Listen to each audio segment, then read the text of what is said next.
Bom dia, meu irmão, bom dia, minha irmã. Que bom estar de volta com vocês aqui nesta manhã de domingo. Hoje é 31 de maio de 2020. Nós estamos chegando hoje ao final do mês, mas não estamos chegando ao final da nossa série de estudos baseados na revista A Vida de Paulo, como nós já vimos, né? Nós estamos estudando, então, a revista A Vida de Paulo. A revista, o título dela é Palavra e Vida. Nós temos visto o que a teologia paulina nos diz ao longo desses domingos que nós temos estudado. A lição de hoje, ela tem como título A Igreja Cristo Presente no Mundo. Então nós vamos ver qual é a função da igreja, qual é o objetivo da igreja no mundo, qual é a sua missão no mundo. Vamos começar então vendo a origem da palavra igreja.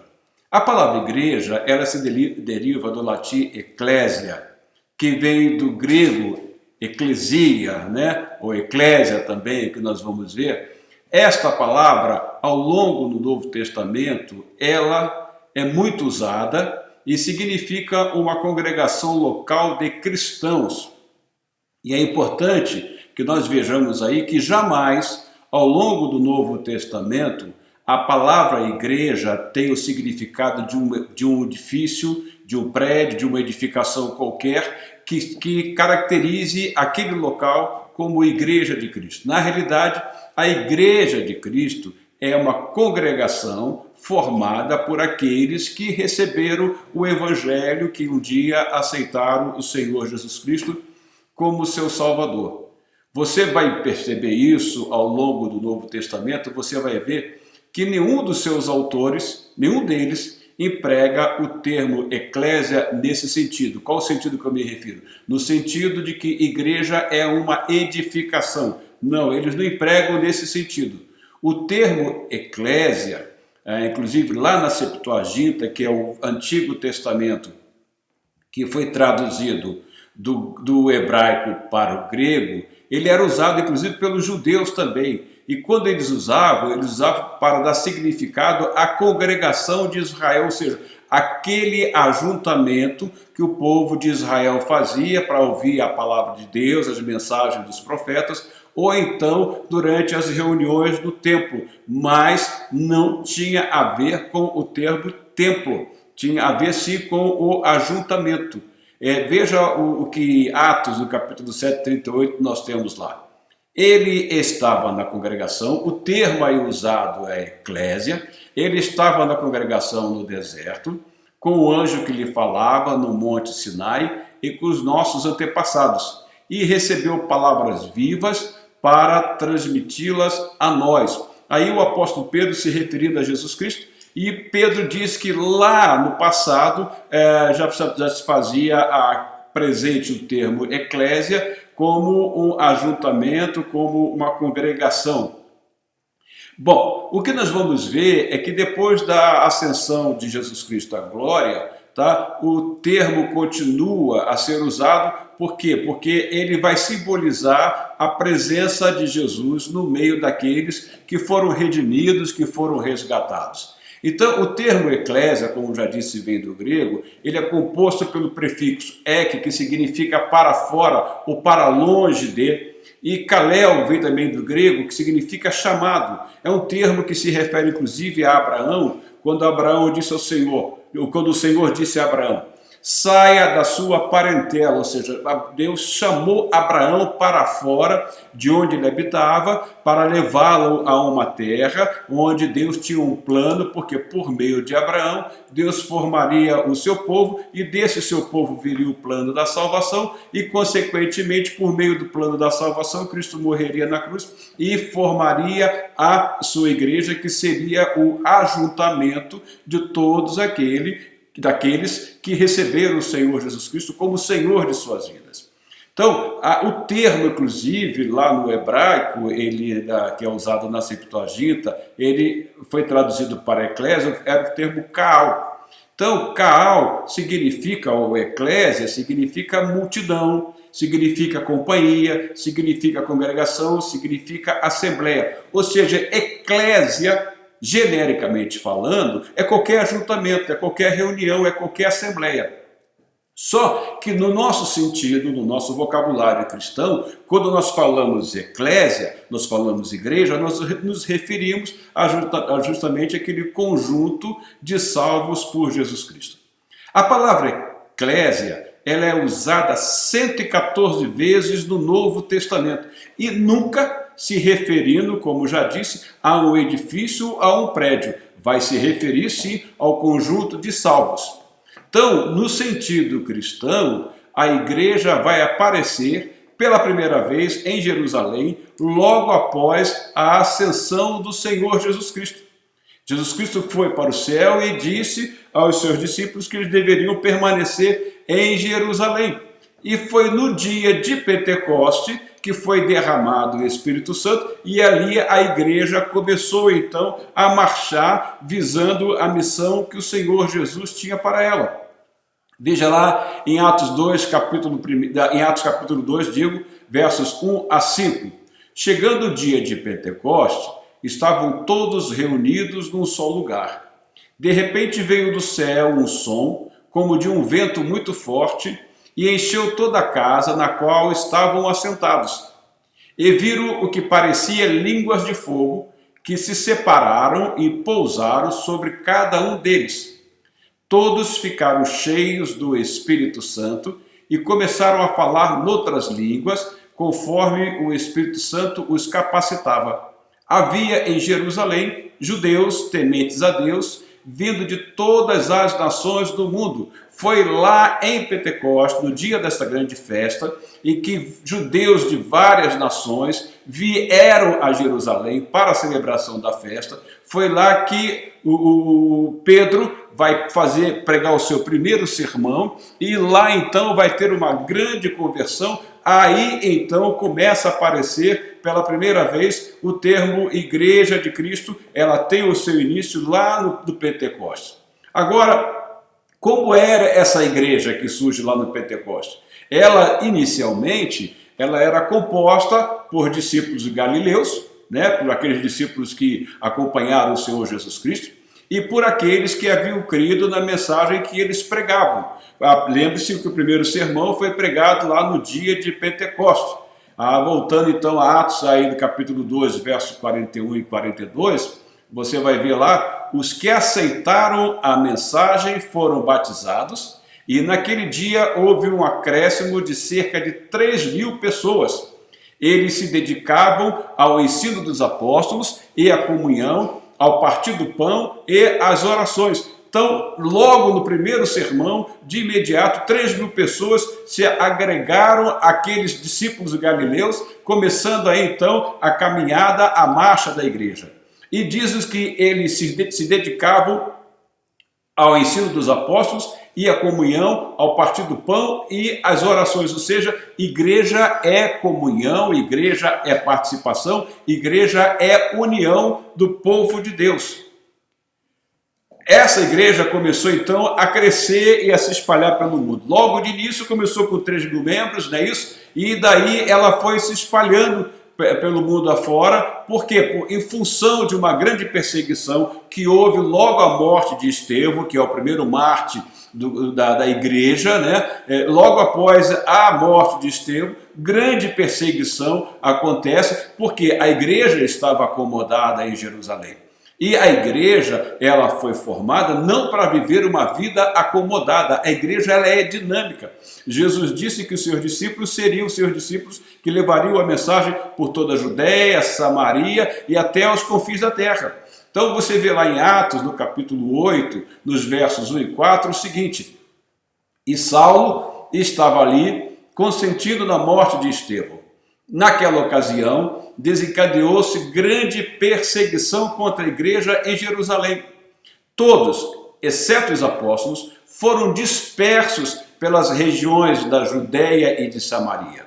Os que haviam sido dispersos pregavam a palavra por onde quer que fossem.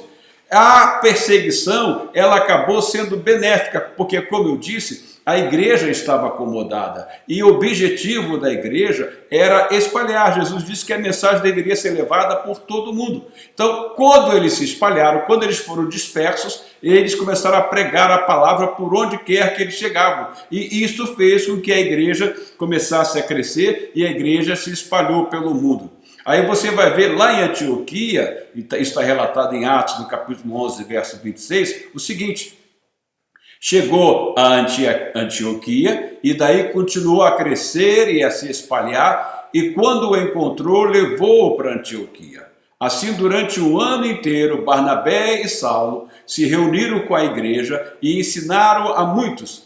Em Antioquia, os discípulos foram pela primeira vez chamados de cristãos. O termo grego que você vai encontrar lá no original é cristianos, ou seja, homens de Cristo. Então, igreja, você vê aí, é um ajuntamento de pessoas pertencentes a Cristo. Então, a igreja em Antioquia, lá então pela primeira vez, os membros daquela igreja foram chamados de cristão, daí que surge então o termo cristão, cristianismo, que são os seguidores de Jesus Cristo. Então, a igreja se faz presente no mundo mediante aqueles que seguem o Senhor Jesus Cristo, aqueles que observam a sua palavra. Agora, como pôde a igreja crescer dessa maneira? Vamos ver lá, tá? E vocês, perguntou ele, quem vocês dizem que eu sou? Simão Pedro respondeu, tu és o Cristo, o Filho do Deus vivo. Respondeu Jesus, feliz é você, Simão, filho de Jonas, porque isto não lhe foi revelado por carne ou sangue, mas por meu Pai que está nos céus. Eu lhe digo que você é Pedro, e sobre esta pedra edificarei a minha igreja, e as portas do Hades não poderão vencê-la. Isso é um relato que nós temos lá no Evangelho de Mateus, no capítulo 16, dos versos 15 ao 18, quando Jesus pergunta, quem vocês dizem que eu sou? Pedro, tomado pelo Espírito de Deus, Pedro diz, tu és o Cristo, o Filho do Deus vivo. E Jesus diz, olha, você é Pedro, que em grego é Petros, você é uma pedrinha. Mas sobre esta pedra, ou seja, sobre esta declaração que você fez, qual foi a declaração que Pedro fez? Tu és o Cristo, o Filho do Deus vivo. O termo que aparece aí sobre esta pedra é Petra, diferente de Petros. Petra é rocha, uma rocha muito grande. Então, Jesus diz, sobre essa declaração, que sou eu, porque você disse que eu sou o Cristo, o Filho do Deus vivo, foi isso que Pedro respondeu, tu és o Cristo, o Filho do Deus vivo, sobre esta sua declaração, edificarei a minha igreja e as portas do Hades, algumas versões aparece lá com as portas do inferno não prevalecerão contra ela. Então a igreja cresceu e da maneira que cresceu e continua a crescer porque ela está edificada na rocha que é Cristo. Então, nós, igreja, estamos edificados na rocha, nós, então, somos a presença de Cristo no mundo. Por isso que a igreja é Cristo presente no mundo. Então, Jesus disse, tu és Pedro. Veja, uma pedrinha, mas sobre esta rocha edificarei a minha igreja. A rocha é esta, tu és o Cristo, o Filho do Deus vivo. Então a igreja está edificada, a igreja ela é inabalável, porque ela está firmada no Senhor Jesus Cristo. Então Jesus é a rocha sobre a qual a igreja está edificada, por isso que ela é perseguida, por isso que já tentaram destruí-la, por isso que já tentaram bani-la da face da terra, mas não conseguirão e jamais conseguirão, porque ela está edificada em Cristo. Veja o que Paulo diz em Romanos, no capítulo 9, verso 33. Como está escrito, eis que ponho em Sião uma pedra de tropeço e uma rocha que faz cair. E aquele que nela confia jamais será envergonhado. Ainda prosseguindo, Paulo vai dizer, na sua primeira carta aos Coríntios, no capítulo 10, verso 3 e 4, Todos comeram do mesmo alimento espiritual e beberam da mesma bebida espiritual, pois bebiam da rocha espiritual que os acompanhava, e essa rocha era Cristo. Aqui Paulo está se referindo à peregrinação do povo hebreu quando saiu do Egito em direção à terra prometida. Eles eram acompanhados por esta rocha, a rocha é Cristo. Então Cristo já estava aí preparando a sua igreja, ele se fazia presente lá também.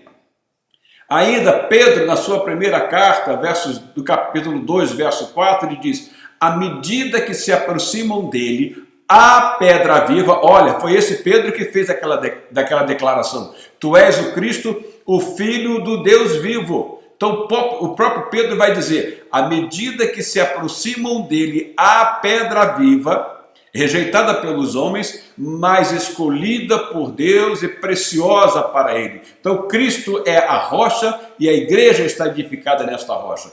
Ainda continuando com Pedro, no mesmo capítulo, no capítulo 2 da sua primeira carta, do verso 6 a 8, ele diz: pois assim é dito nas Escrituras, eis que ponho em Sião uma pedra angular, escolhida e preciosa, e aquele que nela confia jamais será envergonhado.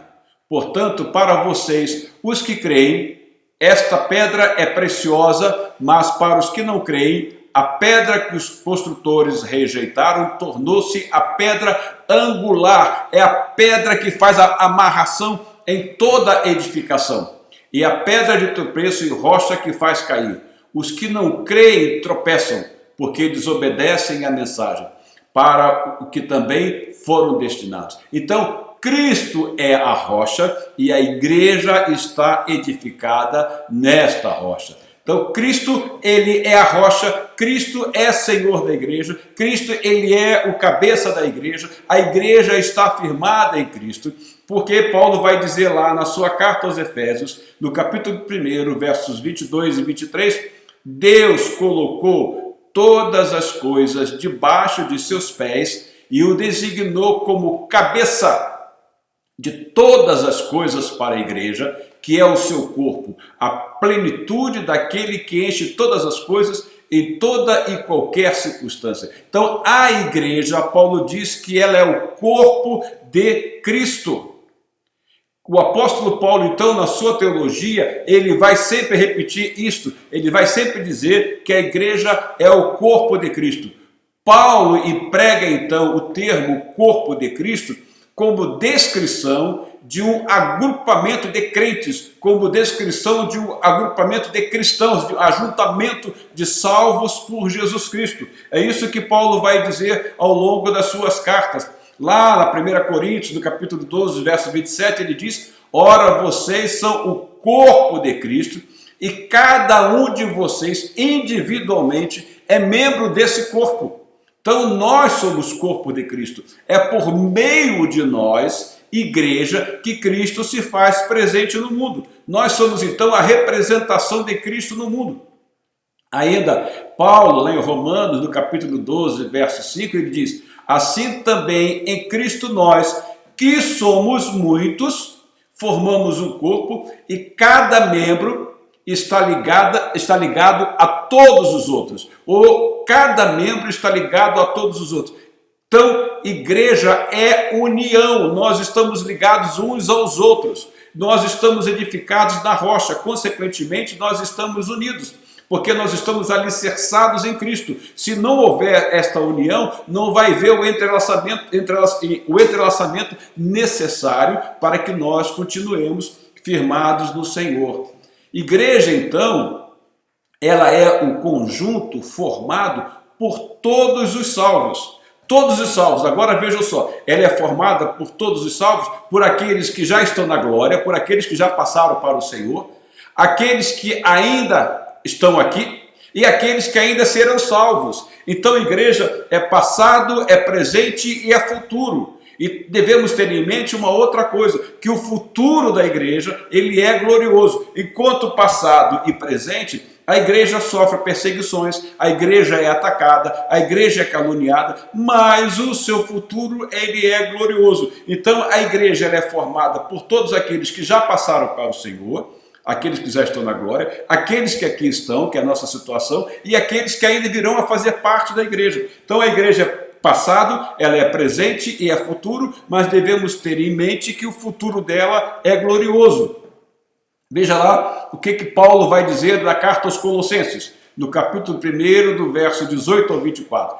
Ele é a cabeça do corpo, que é a igreja, é o princípio e o primogênito dentre os mortos, para que em tudo tenha a supremacia. Antes vocês estavam separados de Deus e em suas mentes eram inimigos por causa do mau procedimento de vocês. Mas agora ele os reconciliou pelo corpo físico de Cristo, mediante a morte, para apresentá-los diante dele santos, inculpáveis e livres de qualquer acusação. Indo lá para o verso 24 agora. Agora me alegro em meus sofrimentos por vocês e completo do meu corpo o que resta das aflições de Cristo em favor do seu corpo, que é a igreja. Então veja, a igreja é formada então por todos aqueles que foram redimidos, de todos aqueles que eram inimigos, mas que em Cristo foram reconciliados com Deus para formar então a sua igreja e se fazer presente no mundo. Então, nós somos a igreja, pois ele habita em cada um de nós. Nós nos tornamos então a habitação. Deus nos se faz presente, Cristo nos se faz presente num edifício, num prédio. Cristo se faz presente no mundo por meio do nosso viver.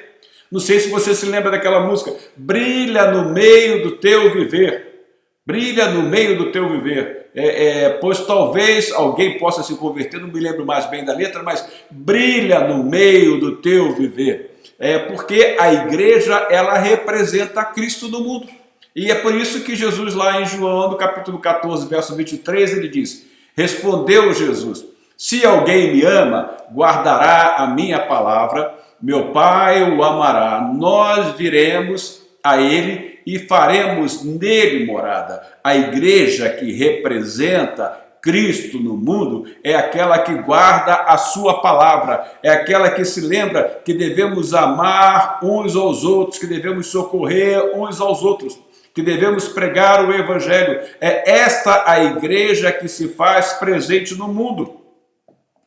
Consequentemente, nós somos moradas de Deus e do seu Espírito. Nós somos morada, então, de Deus. Veja lá, Efésios, Paulo vai dizer no capítulo 2, verso 22. Nele vocês também estão sendo juntamente edificados. Edificados onde? Nele, na rocha que é Cristo, para se tornarem morada de Deus por seu Espírito.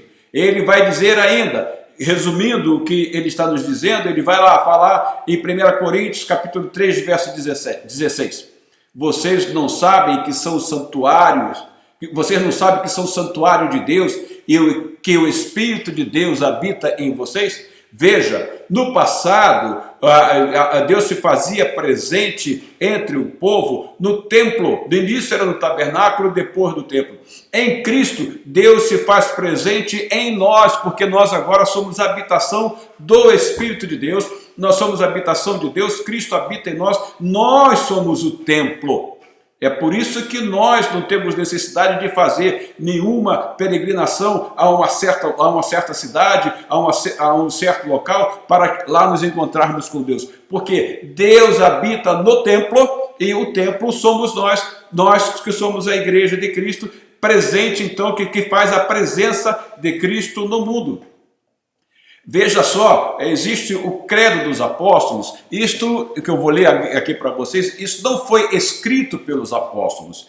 Isto aqui é o resumo da doutrina que os apóstolos ensinaram, que foi usada principalmente no primeiro século e no segundo século, como um resumo de toda a doutrina que foi ensinada pelos apóstolos. É o chamado credo dos apóstolos. Veja o que nos diz lá.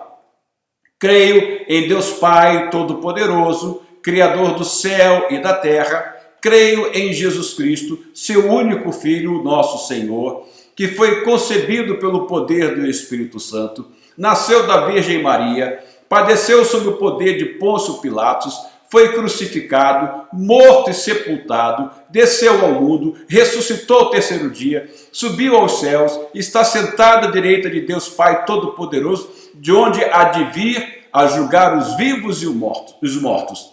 Creio no Espírito Santo, na Santa Igreja, na comunhão dos santos, na remissão dos pecados, na ressurreição do corpo, na vida eterna. Amém. Este é o resumo de tudo aquilo que nos foi ensinado por Cristo. Este é o resumo das suas promessas. Este é o resumo dos ensinamentos dos apóstolos que nós encontramos nas cartas do Novo Testamento, que é o famoso Credo dos Apóstolos, que você talvez já tenha ouvido e acha que nós evangélicos não devemos usá-lo. Mas aqui é o resumo de tudo aquilo que nos foi ensinado. Porque, veja lá, creio no Espírito Santo e eu quero enfatizar aí, na Santa Igreja, na comunhão dos santos. Por que eu digo na Santa Igreja? Veja lá o que o autor da carta aos Hebreus diz no capítulo 10, do verso 10 ao 14. Pelo cumprimento dessa vontade, fomos santificados. Se lembra que o Credo dos Apóstolos diz, creio na Santa Igreja.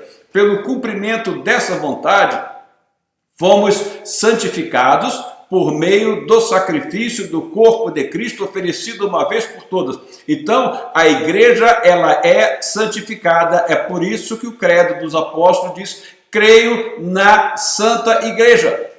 Dia após dia, todo sacerdote apresenta-se e exerce os seus deveres religiosos, repetidamente oferece os mesmos sacrifícios que nunca podem remover os pecados.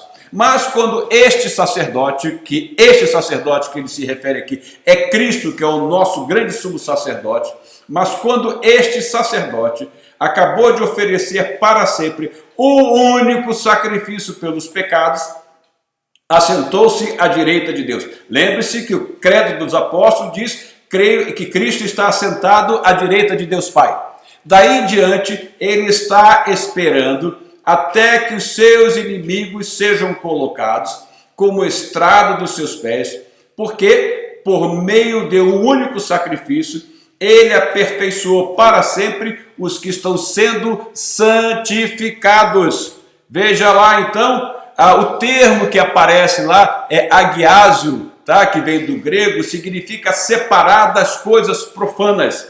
Nós fomos separados do mundo daquilo que era profano. Profano significa aquilo que fica para fora do templo, aquilo que não é santo.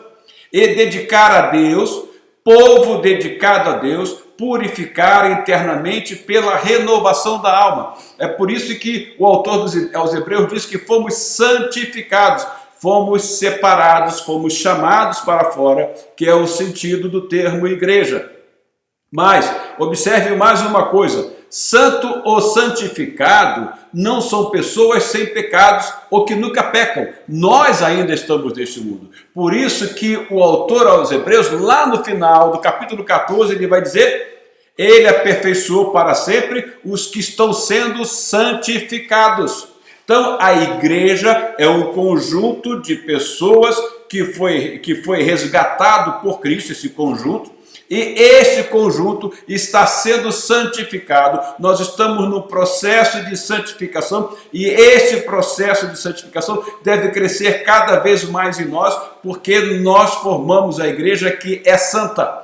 Mas santo ou santificado significa que nós não estamos livres ainda do pecado. Mas como nós temos consciência de que fazemos parte da igreja de Cristo e que esta igreja é Cristo presente no mundo, nós devemos viver uma vida santa que dignifique o nome do Senhor Jesus Cristo.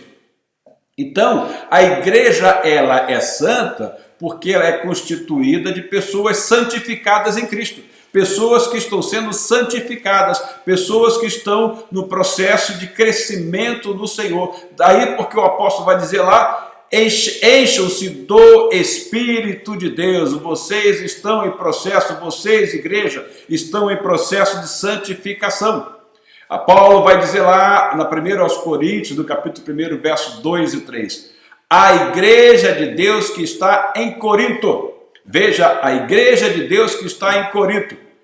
aos santificados em Cristo Jesus e chamados para serem santos, juntamente com todos os que em toda parte, veja, aqui ele está falando para a igreja de Corinto, mas ele está dizendo que em outras partes também há outros que invocam o nome de nosso Senhor Jesus Cristo, Senhor deles e nosso. A vocês, graça e paz da parte de Deus, nosso Pai, e do Senhor Jesus Cristo. Então, ainda lá, continuando na carta da primeira de Coríntios, no capítulo 6, o mesmo apóstolo Paulo continua dizendo: assim foram alguns de vocês, mas vocês foram lavados, foram santificados, foram justificados no nome do Senhor Jesus Cristo e no Espírito de nosso Deus. Então, a igreja é um ajuntamento de pessoas que foram lavadas pelo sangue de Jesus, santificadas, que estão em processo de santificação, que foram justificadas, declaradas justas diante de Deus, no nome do Senhor Jesus Cristo e no Espírito de nosso Deus.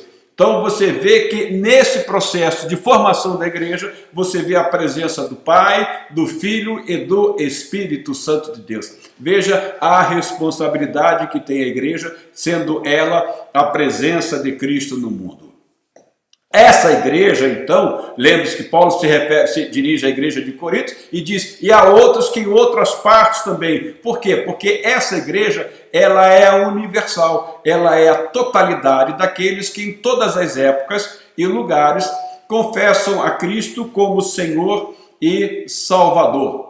Lá em Mateus, no capítulo 16, naquela declaração que Pedro fez que Jesus Cristo era o Cristo, o Filho do Deus vivo, é lá a primeira vez que nós vamos encontrar no Novo Testamento o termo Bíblia. Lá em Mateus 16, 18, que Jesus diz, e eu lhe digo que você é Pedro, e sobre esta pedra edificarei a minha igreja, e as portas do Hades não poderão vencê-la. É lá então em Mateus, no capítulo 16, do verso 18, que pela primeira vez nós encontramos na Bíblia o termo igreja, né? Eclésia.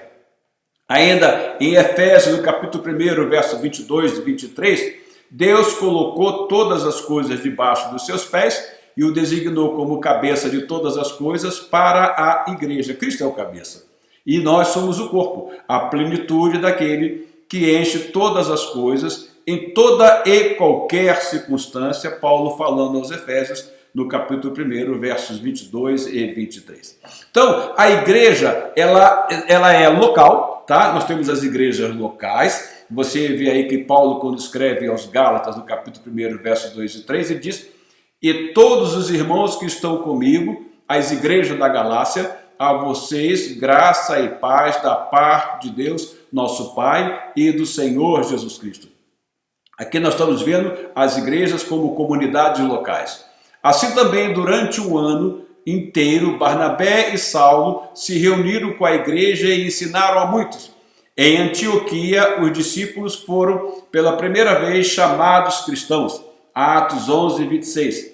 Lá em 1 Coríntios 1 e 2, a igreja de Deus que está em Corinto, aos santificados em Cristo Jesus e chamados para ser santos. Veja então que a igreja ela está espalhada pelo mundo e ela está representada por comunidades. Por isso que nós temos aqui em Teresópolis a Igreja de Cristo em Teresópolis e temos a Igreja de Cristo espalhada pelo Brasil afora e pelo mundo afora. Então, a igreja, ela, como já disse, ela não é um edifício, ela é composta por todos aqueles que receberam a Cristo como Senhor e Salvador.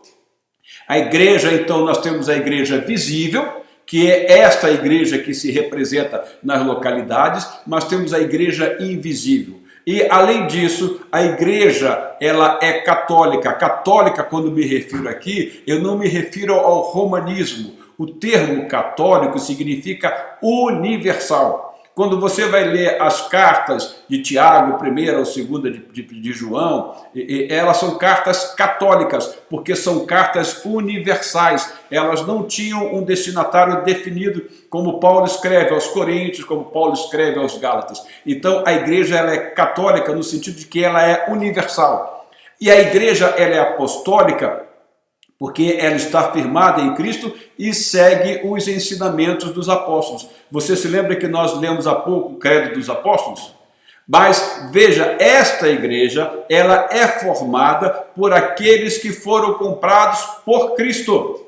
Não quer dizer que todos aqueles que fazem parte de uma comunidade que se intitulam cristãos são verdadeiramente cristãos. Os verdadeiramente cristãos são aqueles que fazem parte da igreja invisível, aquele que Deus sabe quem é que o serve de todo o coração.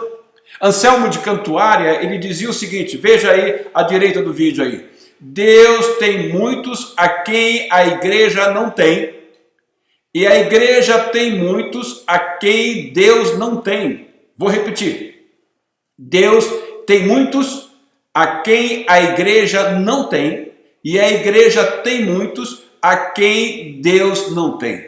Meu irmão, há muita gente dentro das igrejas, aí eu vou me referir igreja como comunidade, como ajuntamento num prédio, né, que participa dos cultos, que vão lá, que vão à igreja, estão até mesmo envolvidos em algum trabalho, mas ainda não assumiram um compromisso genuíno com o Senhor Jesus.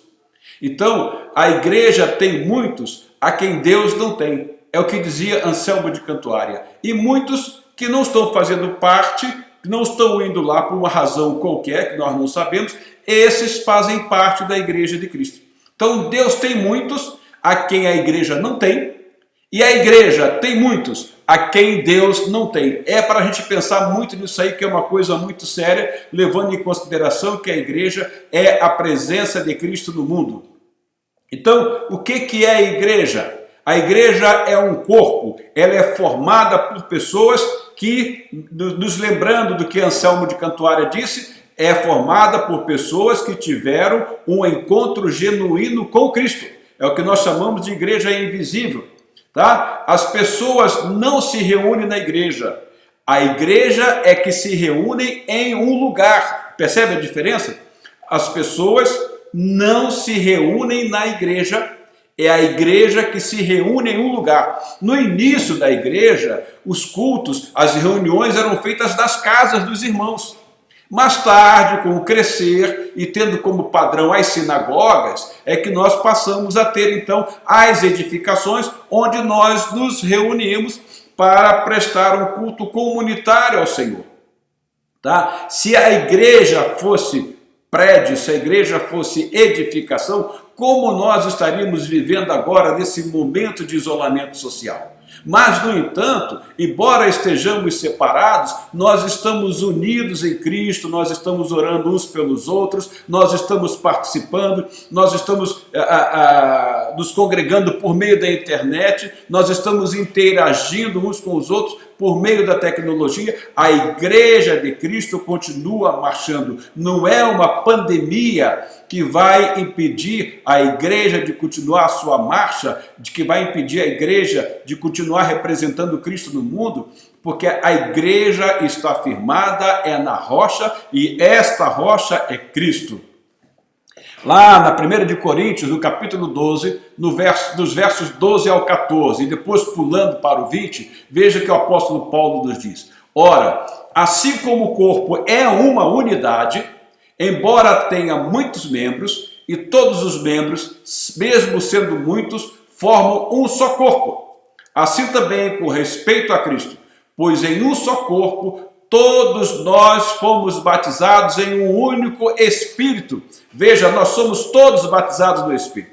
Quer judeus, quer gregos, quer escravos, quer livres. E a todos nós foi dado beber de um único Espírito. O corpo não é composto de um só membro, mas de muitos. São muitos que compõem a igreja de Cristo. Assim, há muitos membros, mas um só corpo. Então, a igreja, em essência, ela é uma só, é um só corpo. Tá? Veja que Jesus fala lá em João, no capítulo 10, verso 16.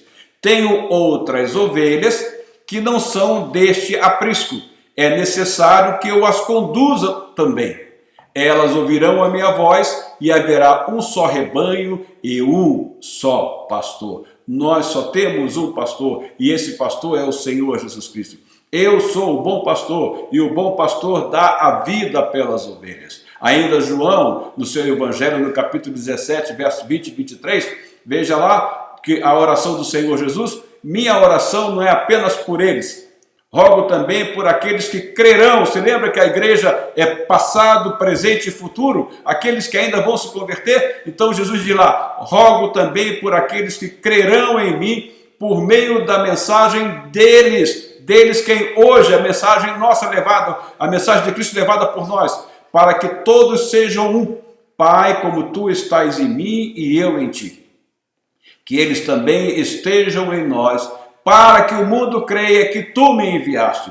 Veja, é por meio de nós, por meio da nossa união, que o mundo vai crer que Deus enviou o seu Filho ao mundo. Dê-lhes a glória que me deste, para que eles sejam um, assim como nós somos um, eu neles e tu em mim, que eles sejam levados à plena unidade, para que o mundo saiba que tu me enviaste e os amaste como igualmente me amaste. Ser em essência não significa ser uniforme, não somos pessoas diferentes, nós não somos iguais, tá? E nos nossos corpos também nós temos diferentes membros nos nossos corpos, né? Então a igreja, ela é corpo de Cristo, mas veja lá em Romanos, do capítulo 12, verso 4 e 5. Assim como cada um de nós tem um corpo com muitos membros, e esses membros não exercem todos a mesma função, assim também em Cristo, nós que somos muitos, formamos um corpo e cada membro está ligado a todos os outros. Nós formamos então um organismo vivo, onde cada um trabalha para que Cristo seja representado no mundo, para que Cristo seja glorificado no mundo, para que o mundo veja Cristo em nós. Lá Paulo escrevendo a 1 Coríntios, no capítulo 12, verso 27, ora vocês são o corpo de Cristo, e cada um de vocês individualmente é membro desse corpo. Então, Paulo vai dizer lá em Efésios, no capítulo 4, verso 4 a 6, há um só corpo e um só Espírito, assim como a esperança para a qual vocês foram chamados é uma só. Há um só Senhor, uma só fé, um só batismo, um só Deus e Pai de todos, que é sobre todos, por meio de todos e em todos. Então veja que igreja é a unidade centrada em Cristo. Centrada em Cristo. Há um só corpo e um só Espírito. Assim como a esperança para a qual vocês foram chamados é uma só, há um só Senhor, uma só fé, um só batismo, um só Deus e Pai de todos, que é sobre todos, por meio de todos e em todos. Então, veja, a igreja é esse conjunto que Deus capacitou com os dons do Espírito, diz há um só corpo e um só Espírito. Então, esta igreja, que é presente de Deus no mundo, ela foi capacitada com os dons que Deus nos deu através do Espírito, para que por meio desses dons nós possamos servir uns aos outros e abençoar a vida um dos outros. Porque eu não tenho os dons que você tem e você talvez não tenha os mesmos dons que eu tenho. Mas nós nos complementamos em Cristo e é esse complemento que faz com que nós estejamos unidos, porque nós necessitamos um dos outros, porque nós somos membros, tá? Estamos unidos, mas cada um tem uma função no corpo de Cristo e ele capacitou a cada um de nós com dons. Cada crente, pelo menos, tem um dom do Espírito para que ele seja bênção na obra de Cristo, para que o nome de Cristo seja exaltado e glorificado diante do mundo. Então, porque ninguém pode colocar outro alicerce além do que já está posto, que é Jesus Cristo. Porque nós, como igreja, estamos firmados em Cristo. 1 Coríntios, capítulo 3, verso 11. Ainda Paulo, lá em Efésios, capítulo 2, verso 20 a 22, edificado sobre o fundamento dos apóstolos, lembra-se do credo dos apóstolos e dos profetas, tendo Jesus Cristo como pedra angular, no qual todo edifício é ajustado e cresce para tornar-se um santuário no Senhor. Nele vocês também estão sendo juntamente edificados para se tornarem morada de Deus por seu Espírito. Então, o reino de Deus e a igreja, vejamos o que nós temos. A igreja, então, é o instrumento do reino, porque é por meio da igreja que a mensagem é levada. A função da igreja é evangelização. É por meio da igreja que as pessoas carentes são assistidas, é assistência social. É por meio da igreja que o nome de Cristo é exaltado. Então, a função da igreja é esta, é a evangelização, é a assistência social, é exaltar o nome do Senhor. Então, o reino de Deus é a soberania de Deus em ação e o cumprimento perfeito de sua vontade. E isso se dá por meio da igreja, porque Deus se manifesta por meio da igreja, Cristo se manifesta por meio da igreja. Então, por isso que Jesus, quando nos deu aquele padrão de oração, que nós conhecemos como oração do Pai Nosso, ele diz lá em Mateus, no capítulo 6, versos 9 e 10, vocês orem assim: Pai Nosso que estais nos céus, santificado seja o teu nome, venha o teu reino, seja feita a tua vontade, assim na terra como no céu. A igreja é isto, ela entende que ela faz parte do reino de Deus. Venha o teu reino, habita em nós, dirige as nossas vidas, para que a tua vontade seja feita assim na terra como no céu. É o que o Senhor Jesus nos ensinou. Então, repetindo lá sobre a função da igreja, a igreja é instrumento do reino, porque a ela cabe a evangelização, a ela cabe a assistência social e a ela cabe exaltar o nome do Senhor, como nós falamos há pouco. Veja lá então o que a igreja faz. Quando Paulo vai falar sobre a ceia do Senhor aos Coríntios, na sua primeira carta, no capítulo 11, do verso 23 ao 26, ele diz lá: pois recebi do Senhor o que também lhes entreguei, que o Senhor Jesus, na noite que foi traído, tomou o pão e, tendo dado graças, aí você vai ver que aparece o termo Eucaristel, que significa, de onde vem o termo Eucaristia. Eucaristia significa reconhecimento. Igreja é aquela que reconhece o que Jesus fez por ela. É por isso que nós nos reunimos como comunidade para a celebração do Senhor, porque é um dia que nós cantamos o nosso reconhecimento como comunidade, gratos ao Senhor por tão grande salvação. Mas voltando ao texto: pois recebi do Senhor o que também lhes entreguei, que o Senhor Jesus, na noite que foi traído, tomou o pão e, tendo dado graças, partiu e disse: isto é o meu corpo que é dado em favor de vocês, façam isto em memória de mim. Da mesma forma, depois da ceia, ele tomou o cálice e disse: este cálice é a nova aliança no meu sangue. Façam isto sempre que o beberem em memória de mim, porque sempre que comerem deste pão e beberem deste cálice, vocês anunciam a morte do Senhor até que ele venha. Lembre-se de que uma das missões da igreja é a evangelização. E a igreja tem que dizer ao mundo que Jesus Cristo morreu pelos nossos pecados e somente por meio do sacrifício de Cristo na cruz é que nós podemos voltar a ter comunhão com Deus. E como nós fazemos isso? Há uma forma que nós fazemos quando nós, como comunidade, nos reunimos periodicamente para a celebração da ceia, porque cada vez que nós nos reunimos para a celebração da ceia, nós estamos anunciando ao mundo que o Senhor Jesus morreu pelos nossos pecados. Veja lá o que Paulo diz: porque sempre que vocês comerem deste pão e beberem deste cálice, vocês anunciam a morte do Senhor. A ceia do Senhor é um sermão que a igreja prega de uma maneira comunitária, dizendo ao mundo que Jesus morreu. Mas além disso, o sermão não fica somente na morte de Cristo, não. O sermão diz o seguinte: nós estamos anunciando a morte do Senhor até que ele venha. Então, nesse culto comunitário que a igreja prega, que é a celebração do memorial, a igreja está dizendo o seguinte: olha, Jesus morreu pelos nossos pecados, e você se lembra que nós cantamos geralmente aquele hino que diz: alvo mais que a neve, alvo mais que a neve, sim, nesse sangue lavado, mais alvo do que a neve serei. Porque nós, na celebração do memorial, que é a celebração da ceia. Nós estamos dizendo que Jesus morreu e que ele vai voltar um dia. É isso que a ceia faz. A ceia é um sermão comunitário que é pregado para aqueles que não conhecem a Cristo. Porque sempre que vocês comerem deste pão e beberem deste cálice, vocês estão evangelizando, vocês estão anunciando a morte do Senhor e vocês estão dizendo que ele vai voltar. E beberem deste cálice, vocês anunciam a morte do Senhor até que ele venha.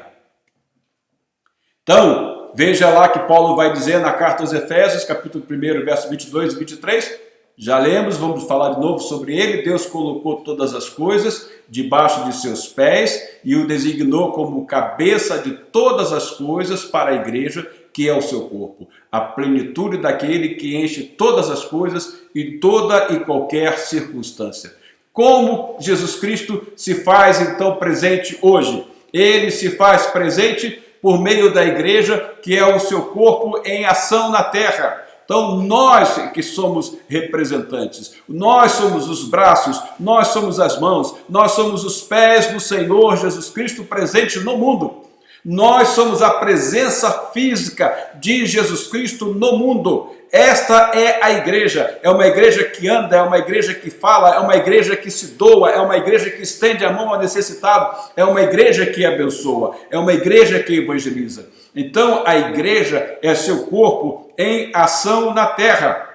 E esta igreja faz, se você se lembra daquela série de estudo que nós tivemos nos PGs, de paixão, nós falamos sobre a paixão pela igreja, é essa paixão que faz com que nós tenhamos a vontade de estar juntos uns com os outros. E é por isso que nós estamos sentindo esse tempo agora desse isolamento social. Mas como igreja, nós, apesar desse isolamento social, nós continuamos congregados como irmãos, porque nós estamos firmados em Cristo e o Espírito de Deus trabalha e nos mantém nessa união. Da mesma forma, veja lá, eu quero ler para você aqui um artigo do pastor Ricardo Barbosa, que tem como título A Espiritualidade, o Evangelho e a Igreja, que foi escrito na revista Ultimato de 2013, está lá na página 43, ele diz o seguinte, Ricardo Barbosa: da mesma forma como a vida necessita do básico, que é ter o suficiente para vestir, comer, onde descansar, a natureza da vida espiritual repousa sobre o que é essencial: Bíblia, oração, comunhão, adoração e missão. São esses hábitos básicos que nos colocam no lugar onde podemos experimentar a graça de Deus e crescer. Ou seja, é na igreja, mediante o estudo da palavra. Tem sempre algum irmão que vai nos ensinar a palavra. Lá nós temos um pastor que é o líder, ele nos ensina a sua palavra. Nós temos os nossos momentos de oração, momentos isolados como igreja. Eu, quando estou orando,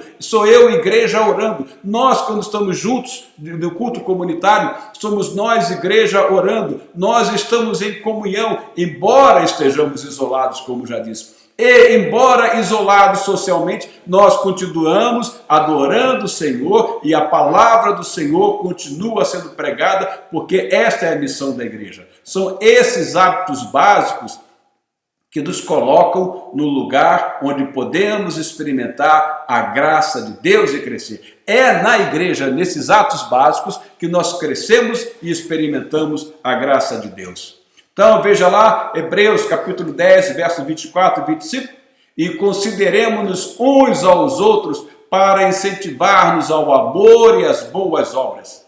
Aí vem lá a recomendação do autor dos Hebreus: não deixemos de reunir-nos como igreja, segundo o costume de alguns, mas encorajemo-nos uns aos outros, ainda mais quando vem que se aproxima o dia. Devemos manter a comunhão. Não existe vida cristã isolada. Ninguém pode viver sem a comunhão com seus irmãos. Embora nós não estejamos juntos agora, nesse momento que estamos vivendo, mas nós continuamos em comunhão. Então a recomendação é, mesmo em tempo de isolamento social, não deixe de participar das atividades da sua igreja. Não deixe de participar dos cultos. Não deixe de estudar a palavra de Deus. Não deixe de orar uns pelos outros. Não deixe de socorrer aquele que está em necessidade nesse período e seja em qualquer época que esteja passando por necessidade. E consideremos-nos uns aos outros para incentivar-nos ao amor e às boas obras. Não deixemos de reunir-nos como igreja. Não é deixemos de reunir no templo, no local qualquer, não. Não deixemos de ter a união, a comunhão como irmãos em Cristo. Não deixemos de reunir-nos como igreja, segundo o costume de alguns, mas encorajemo-nos uns aos outros, ainda mais quando vocês veem que se aproxima o dia, e o dia está se aproximando, esse dia é o dia da volta de Jesus. Então, a recomendação é, devemos nos congregar com os nossos irmãos. Quando a situação voltar ao normal, é claro, todos nós estamos ansiosos para que possamos estar juntos uns com os outros. Mas isso não quer dizer que nós não estamos nos congregando. Nós estamos tendo vida comunitária e estamos mantendo essa comunhão que é recomendada pelo Senhor Jesus Cristo. Então, chegando lá em Mateus, no capítulo 28, verso 18 a 20, onde nós vamos findar, veja o que o Senhor Jesus nos disse, que é a chamada grande comissão. Então Jesus aproximou-se deles e disse, foi-me dada toda a autoridade no céu e na terra. Portanto, vão e façam discípulos de todas as nações, batizando-os em nome do Pai e do Filho e do Espírito Santo, ensinando-os a obedecer a tudo que eu lhes ordenei. E eu estarei sempre com vocês, até o fim dos tempos. Irmão, é esta a certeza que nós temos. Cristo está conosco em todo o tempo. Cabe a nós agora ver como nós vamos representá-lo diante do mundo, já que a igreja é a presença de Cristo no mundo. E eu estarei com vocês até o fim dos tempos. Sabe por quê? Ele está conosco porque ele é fiel nas suas promessas. E nós estamos com ele porque ele é inabalável, porque ele é a rocha. E porque nós estamos na rocha, nós somos dignos por a capacidade que o Espírito Santo de Deus nos dá. E pelos dons que ele nos dá, nós somos dignos de representá-los diante do mundo, porque o mundo espera ver em nós a presença de Cristo, porque a igreja é Cristo presente no mundo. Que o Senhor o abençoe grandemente, que o Senhor lhe conceda uma semana muito abençoada e que no decorrer dessa semana nós possamos, da melhor maneira possível, representar o Senhor Jesus Cristo diante do mundo. Tenha uma semana muito abençoada. Até o próximo domingo, nós estaremos aqui de volta com uma outra lição. Um grande abraço, meu irmão, um grande abraço, minha irmã, e continuemos orando uns pelos outros e participando das atividades da nossa igreja. Fique com Deus, que o Senhor nos abençoe e nos guarde. Amém.